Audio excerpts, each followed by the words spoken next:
नमस्कार। World news में आज ईरान और अमेरिका के बीच जंग कुछ दिन और टल गई है। अमेरिकी राष्ट्रपति डोनाल्ड ट्रंप का कहना है कि हम ईरान पर हमला करने वाले थे, लेकिन अब बातचीत के लिए इसे रोक दिया है।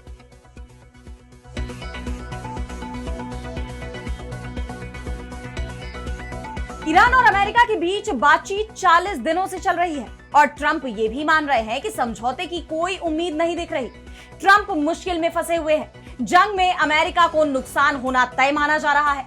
वहीं ईरान ने अमेरिका को वहां खड़ा कर दिया है जहां अगर अमेरिका जंग नहीं लड़ता तो इसे उसकी हार माना जाएगा। यानी ट्रंप ने अमेरिका को फंसा दिया है। खामेनेई ने भी साफ कह दिया है कि इस बार बड़ा पलटवार करेंगे। ईरान का हमला खतरनाक होगा। अमेरिका और उसके सहयोगी बर्बाद हो जाएंगे। वैसे ईरान ने यह भी कहा है कि कूटनीति के लिए उसने अपने दरवाजे बंद नहीं किए हैं। इन सब पर हम करेंगे विस्तार से चर्चा, लेकिन आइए जरा उन खबरों को भी देख लें जिन पर आगे होगी बात।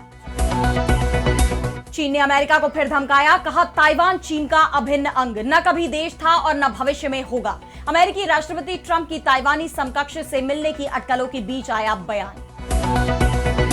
चीफ जस्टिस की नियुक्ति को लेकर नेपाल में बवाल, सरकार और न्यायपालिका आमने सामने। एफएटीएफ ने भी कार्रवाई की दी चेतावनी, मुश्किलों से घिरी बालेन सरकार।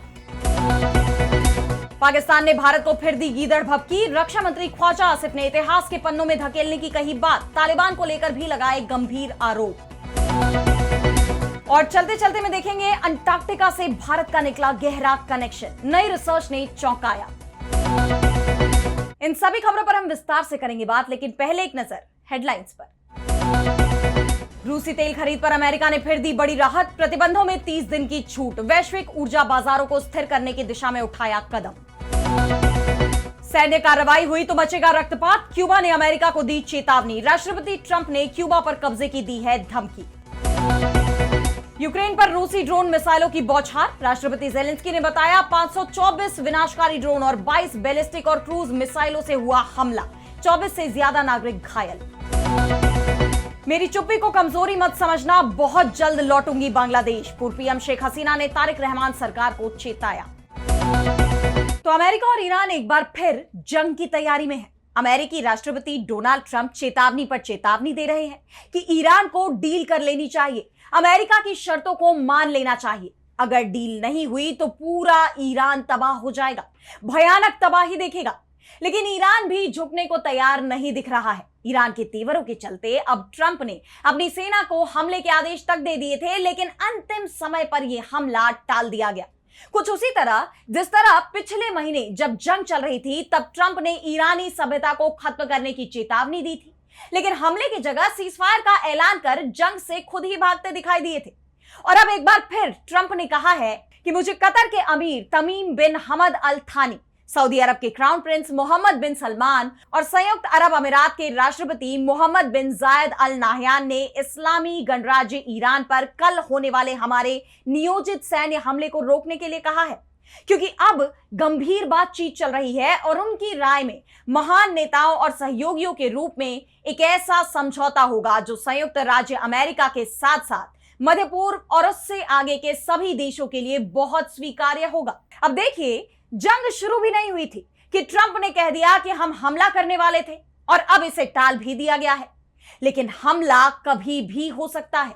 सबसे बड़ी बात तो यह है कि ट्रंप जिन शर्तों पर डील करना चाहते हैं उसे मानने को ईरान तैयार नहीं है। ट्रंप की तरफ से कहा जा रहा है कि हम जो समझौता करना चाहते हैं उस समझौते में महत्वपूर्ण रूप से ईरान के लिए कोई परमाणु हथियार नहीं शामिल होगा। इन नेताओं के प्रति अपने सम्मान के आधार पर मैंने युद्ध सचिव Pete Hegseth, joint chiefs of staff के अध्यक्ष जनरल डैनियल केन और संयुक्त राज्य अमेरिका की सेना को निर्देश दिया है कि हम कल ईरान पर होने वाला निर्धारित हमला नहीं करेंगे।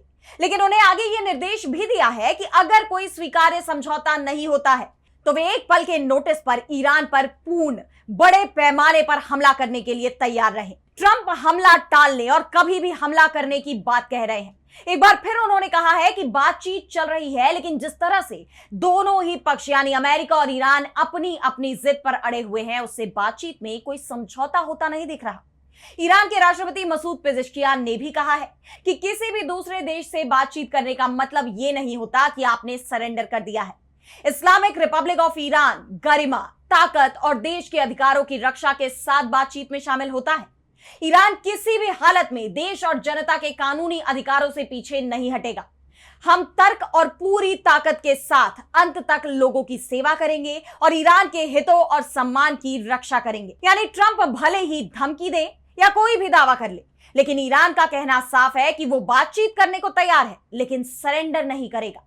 ईरान की सेना की तरफ से साफ कह दिया गया है कि हम पूरी तरह से तैयार हैं और इस बार पलटवार इतना खतरनाक होने वाला है कि दुश्मन उसे सहन नहीं कर पाएगा। वहीं न्यूयॉर्क टाइम्स का भी दावा है कि जंग कभी भी शुरू हो सकती है, क्योंकि दोनों पक्षों में समझौता बेहद मुश्किल है। अमेरिका और इजरायल ने ईरान पर हमला करने की पूरी तैयारी भी कर ली है। दरअसल अमेरिका ने डील के लिए ईरान के सामने 5 शर्तें रखी थी और ईरान ने इसे मानने से मना कर दिया है।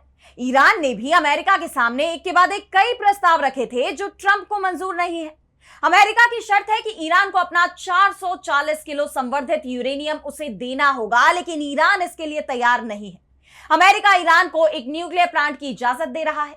ईरान का कहना है कि शांतिपूर्ण न्यूक्लियर प्रोग्राम जारी रहेगा। ईरान का यह भी कहना है कि उसे जंग में हुए नुकसान का मुआवजा चाहिए और अमेरिका इसके लिए तैयार नहीं है। अमेरिका ईरान को उसकी जब्त संपत्ति भी देने को तैयार नहीं है और यही कारण है कि ट्रंप ने भले ही ये कह दिया हो कि हमने हमले को टाल दिया है, लेकिन ये हमला टला नहीं है, बल्कि जंग कभी भी शुरू हो सकती है। और अब बढ़ते हैं अगली खबर की तरफ, जहां हम बात करेंगे चीन की अमेरिका को चेतावनी की। तो अमेरिकी राष्ट्रपति डोनाल्ड ट्रंप के हालिया चीन दौरे के बाद दोनों देशों के संबंधों को लेकर चर्चाएं पहले से ही गरमाई हुई हैं। खासतौर पर जिस तरह ट्रंप दौरे के बाद ताइवान को लेकर अपने रुख में बदलाव दिखा रहे हैं, चीन के साथ भी वो काफी नरमी दिखाते नजर आए। उसके बाद कहा यह जा रहा है कि ट्रंप चीन के दबाव में आ गए हैं और अब एक बार फिर चीन की तरफ से अमेरिका को साफ चेतावनी दी गई है कि उन्हें ताइवान से पूरी तरह दूरी बना लेनी चाहिए। ताइवान चीन का हिस्सा है। जी हां, चीनी विदेश मंत्रालय के प्रवक्ता गुओ जियाकुन ने कहा है कि हमने ताइवान पर ट्रंप की टिप्पणियों पर संज्ञान लिया है। ताइवान चीन के भूभाग का एक अविभाज्य हिस्सा है। यह न कभी कोई देश रहा है और ना ही भविष्य में कभी बनेगा। विदेशी ताकतों से समर्थन मांगकर स्वतंत्रता पा लेने से कोई लाभ नहीं होता और राष्ट्रीय एकीकरण ही उज्जवल भविष्य का एकमात्र रास्ता है। यानी चीन ने एक बार फिर साफ कर दिया है कि ताइवान दूसरे देशों की मदद से खुद को स्वतंत्र नहीं घोषित कर सकता, इसलिए दूसरे देशों को उसकी मदद की कोशिश भी नहीं करनी चाहिए। विदेश मंत्रालय का यह बयान ऐसे वक्त में आया है जब ट्रंप ने ताइवानी राष्ट्रपति लाई चिंगते से मिलने के संकेत दिए हैं। दरअसल चीन दौरे पर ट्रंप को उनके समकक्ष शी जिनपिंग ने साफ शब्दों में चेतावनी दी थी कि ताइवान मुद्दे को ठीक से न संभालने से दोनों देशों के बीच टकराव और यहां तक कि संघर्ष भी शुरू हो सकता है, जिसका असर भी दिखाई दिया। ट्रंप ने न सिर्फ चीन और ताइवान के बीच संभावित युद्ध की स्थिति में उससे दूरी बनाने की बात कही, बल्कि ताइवान के साथ होने वाली हथियारों की डील को भी रोक दिया था। उन्होंने कहा था कि उन्हें इस बारे में ताइवान चला रहे व्यक्ति से बात करनी होगी और अब ताइवान की तरफ से कहा गया कि अगर ट्रंप अपने ताइवानी समकक्ष लाई चिंगते से बात करना चाहते हैं तो ताइपे इसका स्वागत करेगा। ताइवान के उप विदेश मंत्री चेन मिंगची ने कहा कि हम सभी माध्यमों के जरिए अमेरिका से बात करने की कोशिश कर रहे हैं ताकि हम समझ सके कि आखिर अमेरिकी पक्ष सच में सोच क्या रहा है। अगर हकीकत में ऐसा है तो हम इसका स्वागत करेंगे। इस पूरे घटनाक्रम के बीच चीन का यह बयान अब बेहद अहम माना जा रहा है। देखना यह होगा कि चीन की इस धमकी के बाद अमेरिका की क्या प्रतिक्रिया आती है। क्या ट्रंप ताइवान के राष्ट्रपति से मुलाकात करेंगे या वाकई चीन के दबाव में वो ताइवान से दूरी बना लेंगे। और अब अगली खबर में बात करेंगे नेपाल में सरकार और न्यायपालिका के बीच बढ़ते टकराव की। तो देश में पहले से ही बालेन शाह की कार्यशैली पर सवाल उठ रहे थे, उन पर तानाशाही रवैया अपनाने के भी आरोप लग रहे थे।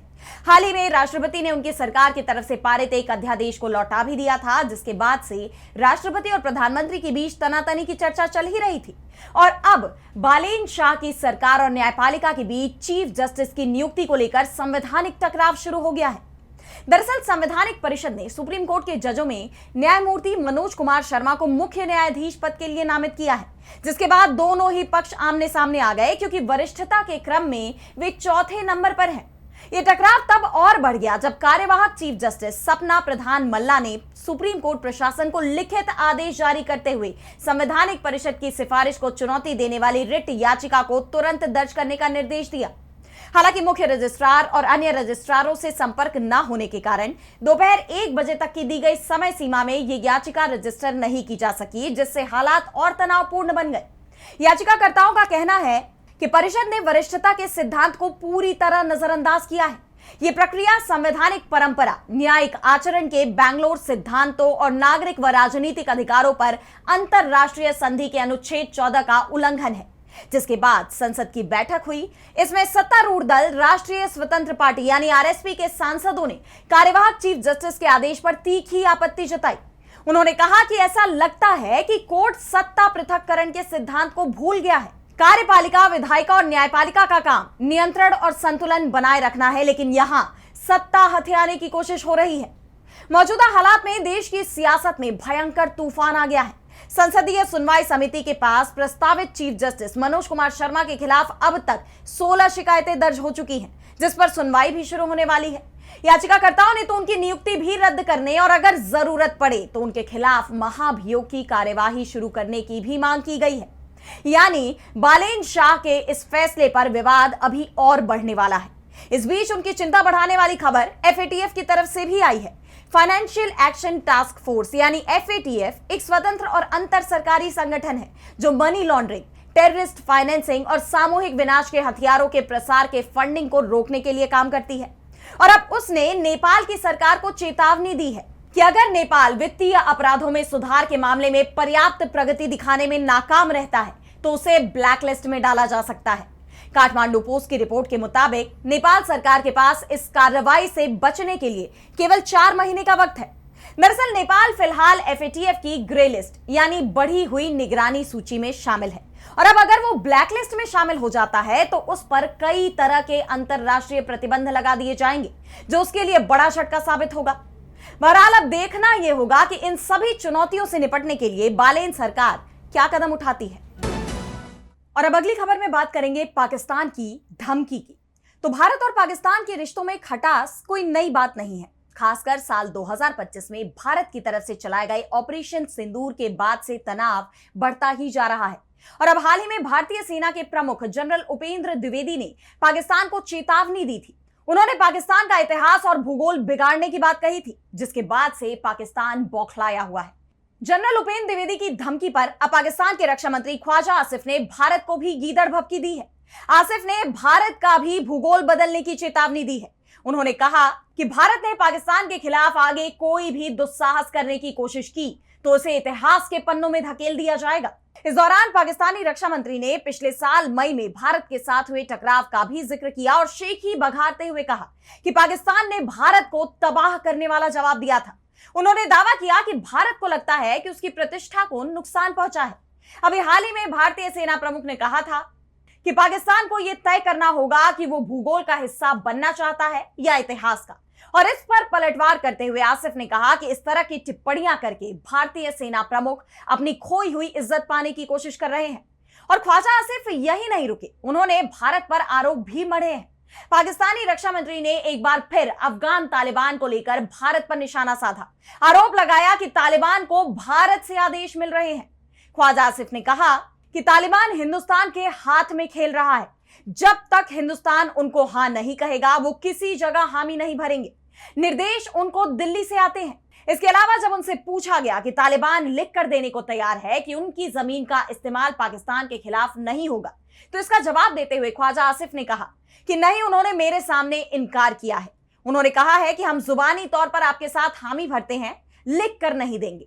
ख्वाजा आसिफ का यह बयान ऐसे वक्त पर आया है जब पाकिस्तान और अफगानिस्तान के बीच पिछले काफी वक्त से तनाव बना हुआ है और अब उनके बयान के बाद दोनों देशों के बीच का टकराव और ज्यादा बढ़ सकता है। और अब चलते चलते मैं बात करेंगे उस वक्त की जब भारत और अंटार्कटिका पड़ोसी हुआ करते थे। वैसे तो भारत और अंटार्कटिका के बीच की दूरी आप जानते हैं, दोनों हजारों मील की दूरी पर स्थित है। लेकिन क्या आपको इस बात पर यकीन होगा कि कभी दोनों एक दूसरे के करीब थे? जी हां, हाल ही में हुई एक रिसर्च ने सबको हैरत में डाल दिया। पता चला है कि आज से करीब 15 करोड़ साल पहले भारत और अंटार्कटिका एक ही जमीन का हिस्सा थे। और तो और इन दोनों के बीच एक बहुत बड़ी पर्वत श्रृंखला यानी पहाड़ों की कतार भी हुआ करती थी। अब आप पूछेंगे कि इतने साल पुरानी बात का पता कैसे चला? दरअसल भारत के कुछ वैज्ञानिकों ने आंध्र प्रदेश में मौजूद कुछ खास चट्टानों की जांच पड़ताल की। इन चट्टानों के तार सीधे पूर्वी अंटार्कटिका की चट्टानों से जुड़े मिले और दोनों की बनावट बिल्कुल एक जैसी थी। दरअसल करोड़ों साल पहले हमारी धरती आज जैसी नहीं दिखती थी। उस वक्त गोंडवाना नाम का एक महाद्वीप हुआ करता था। भारत, अंटार्कटिका, अफ्रीका, ऑस्ट्रेलिया और दक्षिण अमेरिका सब इसी का हिस्सा थे। फिर वक्त बदला, जमीन के अंदर टेक्टोनिक प्लेटें हिली और ये सब अलग अलग दिशाओं में बहने लगे और नतीजा ये हुआ कि दोनों के बीच का विशाल पहाड़ टूटकर बिखर गया। आज भारत और अंटार्कटिका एक दूसरे से हजारों मील की दूरी पर स्थित है। लेकिन अब आप सोच रहे होंगे कि वैज्ञानिकों को यह बात आखिर पता कैसे चली। तो वैज्ञानिकों ने आंध्र प्रदेश में ग्रेनुलाइट नाम की बेहद मजबूत चट्टानों की जांच की। इन चट्टानों के अंदर जिरकॉन नाम का एक खास खनिज मिला। इस खनिज की खासियत यह है कि यह भयंकर गर्मी और दबाव में भी नहीं बदलता। और जब इसकी उम्र और बनावट की जांच की गई तो पता चला कि यह हूबहू पूर्वी अंटार्कटिका की चट्टानों जैसा ही है। यह खोज हमें बताती है कि हमारी धरती समय के साथ कितनी बदल चुकी है। आज जो देश हजारों किलोमीटर दूर है वो कभी एक दूसरे के पड़ोसी हुआ करते थे, लेकिन आज ना तो वो सिर्फ दूर है बल्कि दोनों के मौसमों में भी जमीन आसमान का अंतर है। तो कैसी लगी आपको रिपोर्ट हमें कमेंट सेक्शन में बताइए। लेकिन आज वर्ल्ड न्यूज में बस इतना ही।